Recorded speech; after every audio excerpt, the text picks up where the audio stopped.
আমার অ্যাডভোকেট জাহিদুর রহমান ভাই একটা ভিআইপি আসনের প্রার্থী হয়েছেন।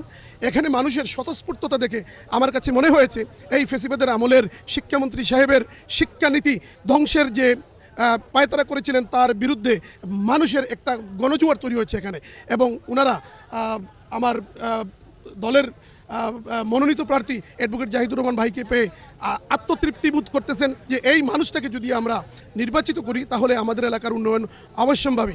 কারণ উনি লন্ডনের মতো একটা সুন্দর রাষ্ট্র, যেখানে জীবনের নিরাপত্তা আছে, যেখানে টাকা পয়সার কোনো অভাব নাই, আরামায়েশ ছেড়ে এই দেশের মাটি ধুলাবালুতে গুতাগুতি খাচ্ছেন মানুষের ভালোবাসায় পড়ে, এবং এতে আমরা বিশ্বাস করি, গণ অধিকার পরিষদ বিশ্বাস করে ওনার দ্বারাই অত্র এলাকার পরিবর্তন সম্ভব। এর জন্যই 36 জনের মধ্যে ওনার নাম ঘোষণা করা হয়েছে।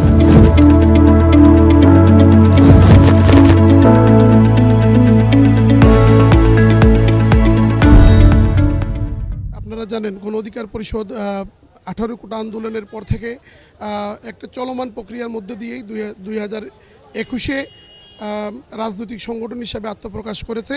তার একটাই মাত্র কারণ ছিল এই দেশের 16 কোটি মানুষের নিপীড়িত মানুষের পক্ষে কথা বলার জন্য, এবং বিপি নুরুল হক নূর সেটা অতীতে প্রমাণ করেছেন এবং একটি শক্তিশালী রাজনৈতিক সংগঠন হিসাবে প্রতিষ্ঠিত করেছেন।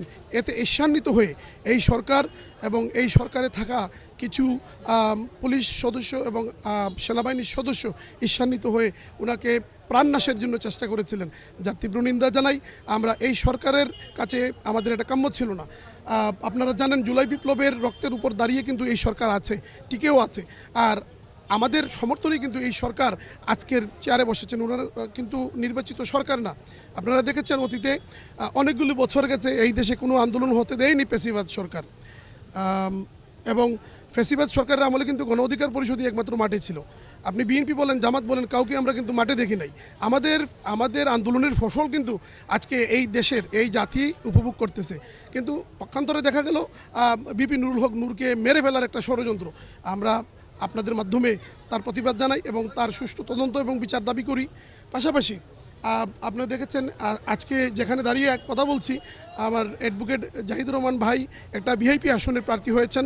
এখানে মানুষের স্বতঃস্ফূর্ততা দেখে আমার কাছে মনে হয়েছে এই ফেসিবাদের আমলের শিক্ষামন্ত্রী সাহেবের শিক্ষানীতি ধ্বংসের যে পায়তারা করেছিলেন তার বিরুদ্ধে মানুষের একটা গণজোয়ার তৈরি হয়েছে এখানে, এবং ওনারা আমার দলের মনোনীত প্রার্থী অ্যাডভোকেট জাহিদুর রহমান ভাইকে পেয়ে আত্মতৃপ্তি বোধ করতেছেন যে এই মানুষটাকে যদি আমরা নির্বাচিত করি তাহলে আমাদের এলাকার উন্নয়ন অবশ্যম্ভাবী।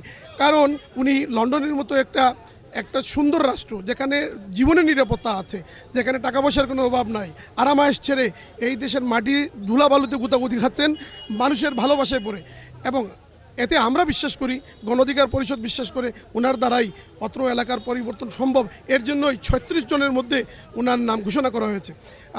আপনার প্রশ্ন ছিল আরও বাকি প্রার্থীরা কে হবেন বা কিভাবে হবে। আগামীতে আমাদের জানেন এই গত মাসের 30 তারিখ আমাদের বাকি সদস্যদের নির্বাচন যারা করবেন তাদের নাম ঘোষণা করার কথা ছিল, কিন্তু অতর্কিত হামলার কারণে বিপি নুরুল হক নূর ভাইয়ের উপর সেই এলান থেকে সেই থেকে আমরা একটু সরে আসছি। নূর ভাই সুস্থ হওয়ার পর আমরা বিশ্বাস করি সারা বাংলাদেশে 300 আসনের প্রার্থী দেওয়া হবে, আর আমরা যথেষ্ট ক্যাপাবল যে আমরা 300 আসনে নির্বাচন করতে পারি। আমাদের দল সবাই বলে ছোট দল, কিন্তু আমরা আনটেস্টেড। আমাদের 1350 জন নমিনেশন চেয়ে আবেদন করেছেন। এখন বুঝতেই পারেন একটা নতুন দলে এত প্রার্থী যদি থাকে তাহলে এই দলে আগামীতে নির্বাচনে কি পরিমাণ সফলতা অর্জন করতে পারে, মানুষের ভালোবাসা অর্জন করতে পারে। আমি বিশ্বাস করি এখান থেকেই এই আপনার সিলেট 6 থেকেই এই ঘোষণা এবং এই মানুষের যে ভালোবাসা এটা দিয়েই সারা বাংলাদেশ গণ অধিকার পরিষদ জয় করবে ইনশাআল্লাহ।